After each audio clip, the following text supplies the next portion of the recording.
La beauté et l'intelligence de Zuri faisaient tourner toutes les têtes. Mais c'était son cœur que les gens retenaient. À l'université, tandis que d'autres étudiants trichaient pour de l'argent ou de meilleures notes, elle passait des heures à aider ceux qui avaient des difficultés, sans jamais rien demander en retour.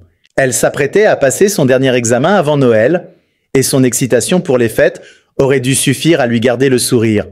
Elle était fiancée à Tond, l'héritier d'un riche investisseur, un homme qui l'adorait. Bientôt, elle rentrerait chez elle pour fêter Noël avec son père, sa belle-mère Mama Amara et sa petite demi-sœur Lina. 5 nuits avant Noël, les rêves commencèrent.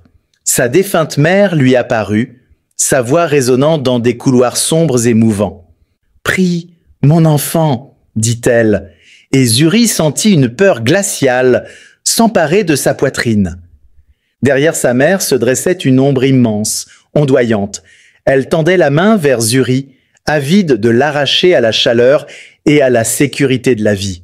Sa mère tenta de la protéger, mais la noirceur avançait sans relâche. Chaque matin, Zuri se réveillait en sueur, le cœur battant à tout rompre, encore tremblante du souvenir de l'ombre.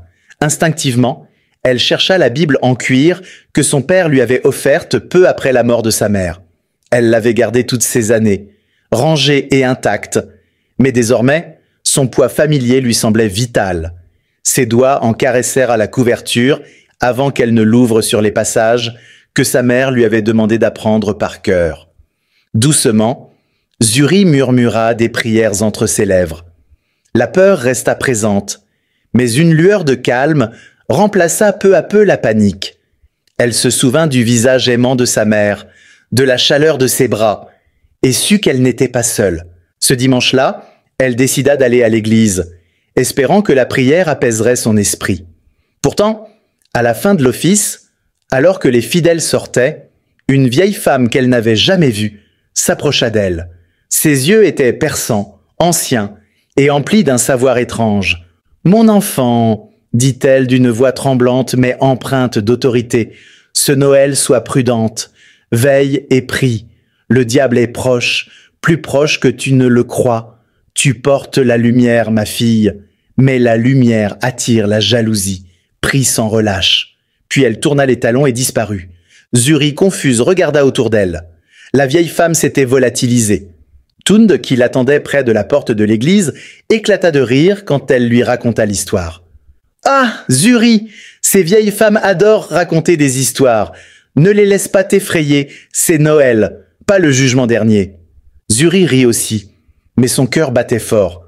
Les paroles de la femme s'accrochaient à elle comme une brume. Cette nuit-là, elle fit sa valise pour rentrer chez elle, glissant sa Bible dans ses affaires. Cette fois, elle n'oublia pas de prier. Quelque chose l'attendait pour ce Noël, quelque chose de sombre, et seule sa foi pourrait la sauver. Le trajet vers la maison d'enfance de Zuri fut joyeux, mais Zuri ne parvint pas à se défaire de ce sentiment d'inquiétude. À leur arrivée, la maison débordait de chaleur et de rire. Mama Amara les accueillit avec des étreintes sincères, tandis que Lina rayonnait de bonheur. Zuri sentit un élan de joie. C'était sa famille, son foyer.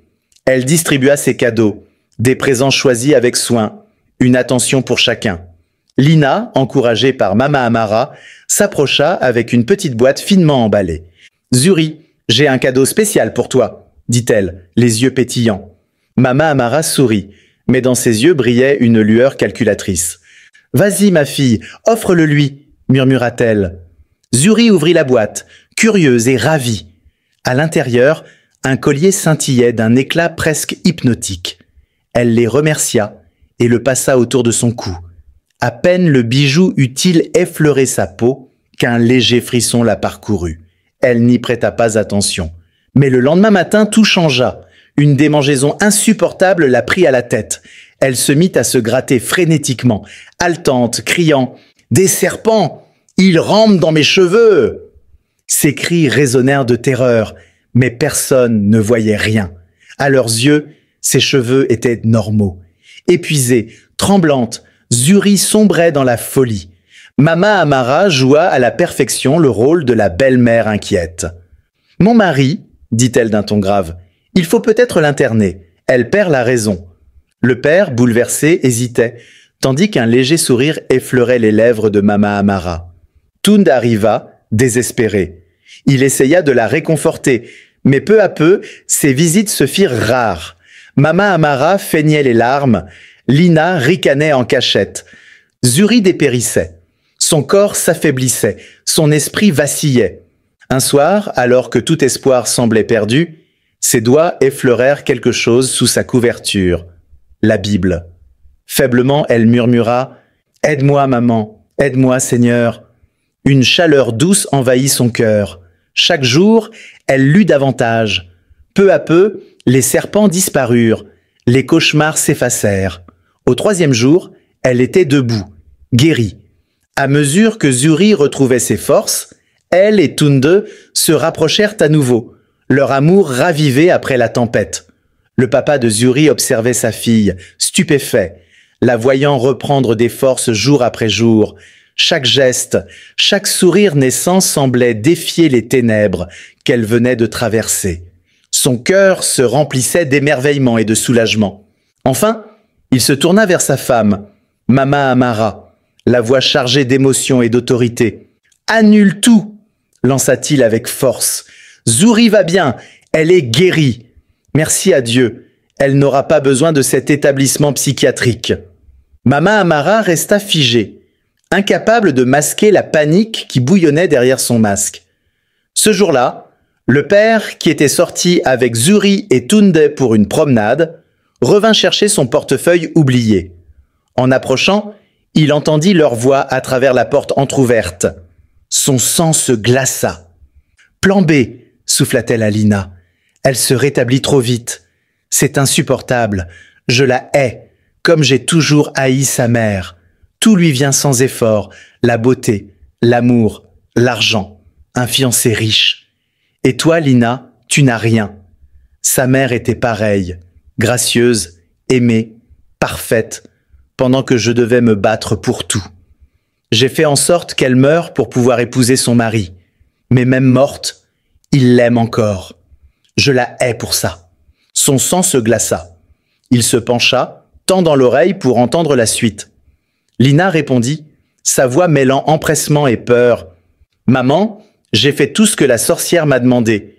Je lui ai parlé du cadeau, de Zuri. » Il entra brusquement. « Assez, sortez de cette maison maintenant et ne revenez jamais. » Mama Amara et Lina restèrent figés, livides, leur secret mis à nu.